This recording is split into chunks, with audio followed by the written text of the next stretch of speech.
As I continue to work on my Prepper Pantry, one of the things I'm getting done now is harvesting the herbs that I planted in my kitchen garden.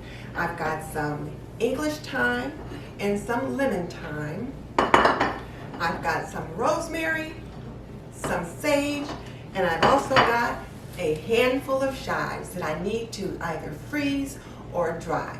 So let's get that started.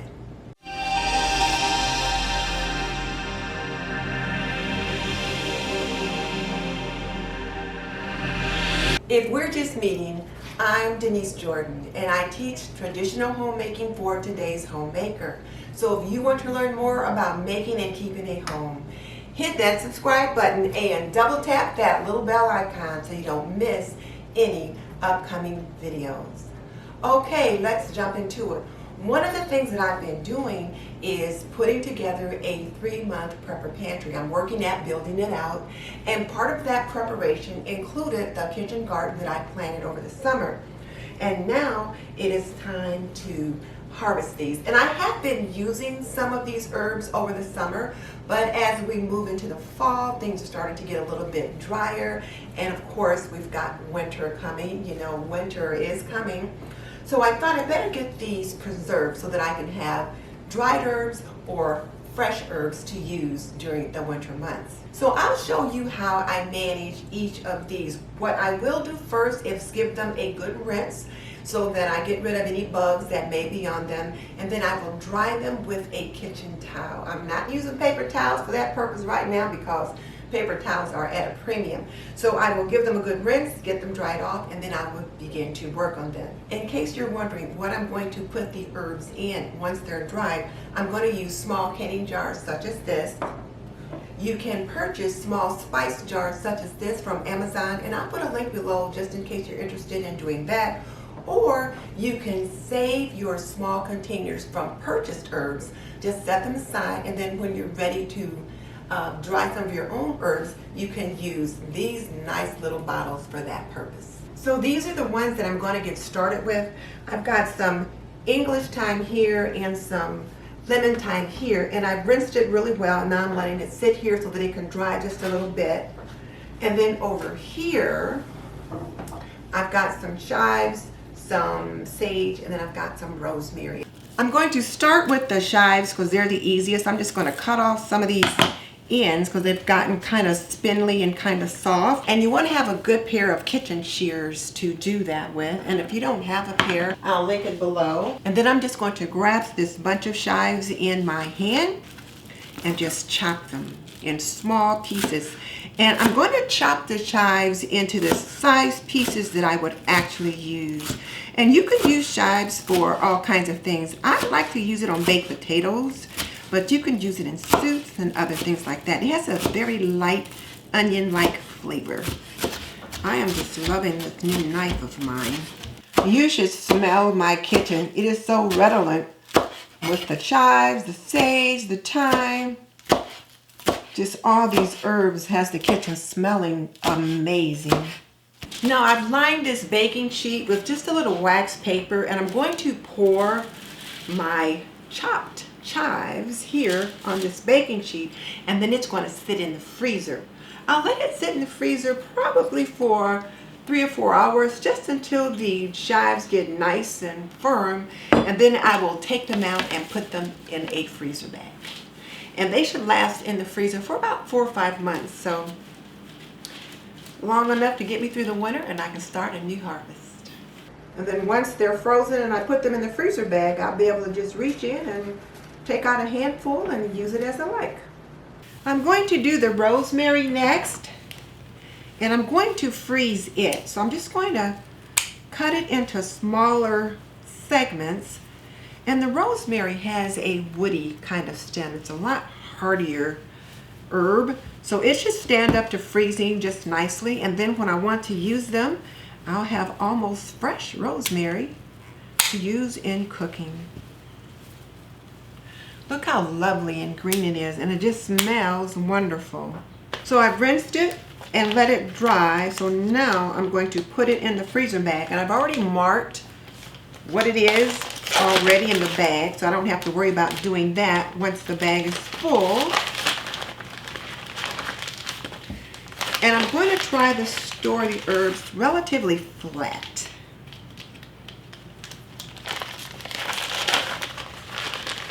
And I'll be able to just reach in and take one out when I'm ready to use it. I'm going to cut this one in half.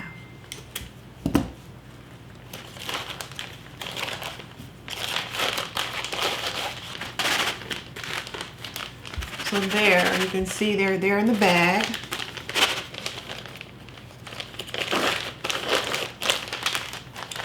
Gonna close the bag up and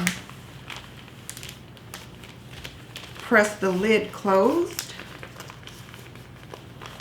It's a Ziploc bag, so it's closed there. Now you can see there's the rosemary inside.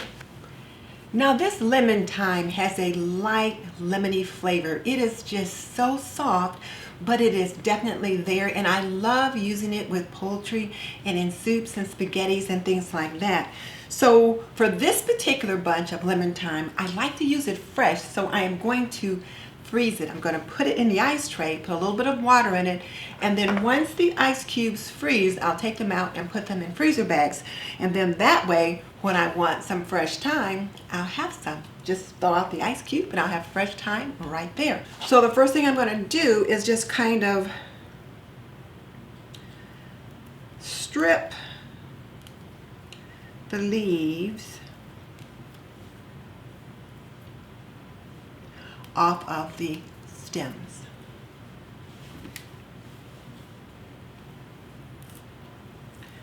That way when I thaw it out, I won't have to do too much prep with it.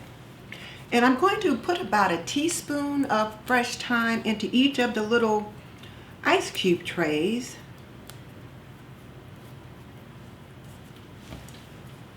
Because you tend to use about a teaspoon of fresh thyme in many recipes. Half a teaspoon of dried thyme is equivalent to about a teaspoon of fresh thyme. So I'm going to put about a teaspoon of this fresh thyme in each of these cups. And now I'm just going to add just a little bit of water. And then I'm going to freeze them. When I take the cubes out, I'll put them in a bag. That way I can just get one out at a time. In case you hear any noise in the background, my husband just got a new fishing pole in the mail, and he can't wait to get into it. So I'm going to just punch those down just a little bit, just to kind of make sure they're down in the water. And I'll go put this in the freezer. Now let me show you what the thyme looks like once it's frozen. I've got a nice little bag of little ice cubes right here. And this is what they look like. Look at that. Nice little ice encased thyme.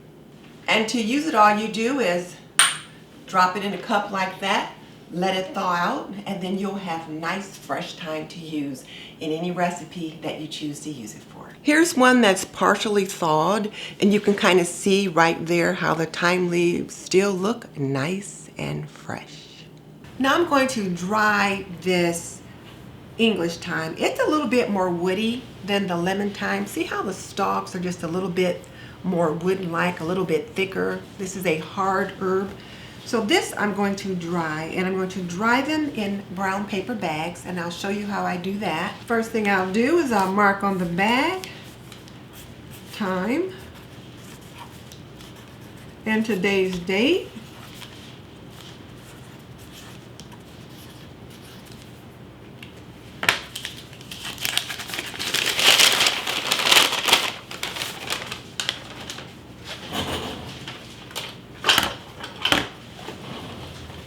And I've got some cooking twine. This is what I use at Thanksgiving with my turkeys. And I'll just bundle the thyme up. I'll just bundle it up from the stems. And again, my kitchen is smelling amazing. I'll get a bundle about this big, and then I'll tie a string around the end of it like this.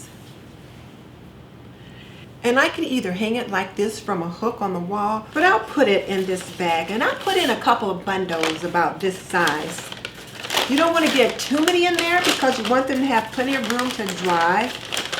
But the paper bag is nice and porous, so it would allow air to circulate through there. But I don't like to dry mine hanging on a hook from the rafters. I'm concerned about dust. My house gets pretty dusty, and I don't want all that dust getting on my herbs. And then the other thing is that as they dry, in case any leaves should drop off, they'll just fall to the bottom of the bag. And like I said, in case you hear any noises in the background, my hubby just got a new fishing pole in the mail, and he's taking it out of the tube and giving it a look-see. Put this one in the bag. So I've got time written here on the bag. So now I'm just going to fold it over like that. And I'm going to just put one staple right here at the top. And it'll just kind of keep the herbs hanging from the basket, but the basket itself I can just let sit on the top of the counter. And then I'm going to store it in a cool, dark place, so I'll put it in the other room where I've got some other herbs. I've gotten quite a few comments about the herbs that people saw hanging from my chandelier in my dining room. So right now that space is all taken up, so this is just going to just sit in there in a corner somewhere in a cool, dark place. And then it'll stay in there for about 2 weeks, and let me show you what they look like when they come out. These are some thyme leaves that I've already dried. These have probably been drying about 3 weeks. See how they look? They're nice and dry, but the important thing is when you squeeze them,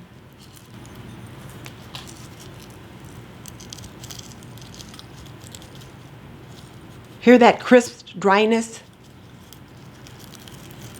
That lets you know they're good and dry. And then we'll just put them in the jar. And you can just put them in the jar with their stems, or you can clip the stems off just a little bit.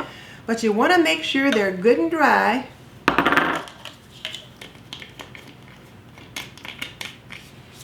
Get your lid on, and then be sure and mark it so that you know what's in it, because once they all get dry, you may have a little trouble telling what's what.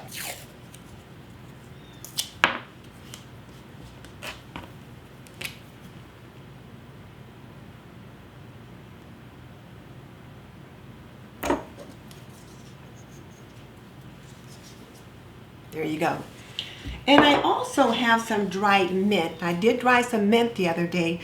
This has been about 2 weeks. And if you take a look at it, the leaves are nice and crinkly looking, and hear that? So it's ready to go into the jar too. They're nice and dry. And you want to make sure they're dry, because if not, it can create moisture and then mold in your dried herbs, and then the whole batch is spoiled, and you don't want that to happen. So make sure they're good and dry before you put them in there. And then the last things I'm going to address are these beautiful sage leaves. Just take a look at those. Don't they look amazing? And they are so nice when used with turkey and chicken and so many other things in cooking. So I love to have sage available. And whereas I have this sage plant growing, sometimes it winters over and sometimes it doesn't. But I have been known to go out and pick sage in the snow. So we'll see how well that does. But in the meantime, I'm going to go ahead and get this dried. So just like I did the thyme, I'm going to take my string and tie it around the stem of the sage, just like that. And then I am going to put it in this bag. And let me go ahead and mark this bag before I put the sage in it. And I'm going to mark it with today's date, like so. And that just lets me know the date that I put it in to dry. And one of the things that I've learned about the sage is that Because the leaves are a little bit thicker, a little heavier, they do take longer to dry. So whereas the thyme and the oregano may only take 2 weeks to dry, the sage may take 3 weeks. So I'm going to go ahead and put it in the bag.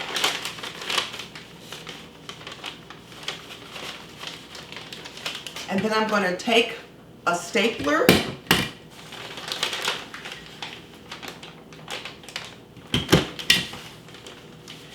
and I just put one staple in it. I put one staple in it and I'm leaving the bag top open just a little bit.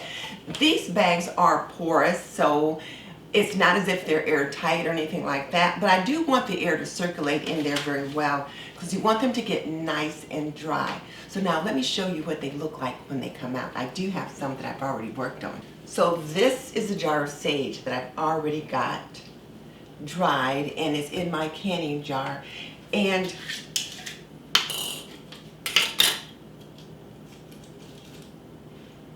smells wonderful. See how the leaf looks?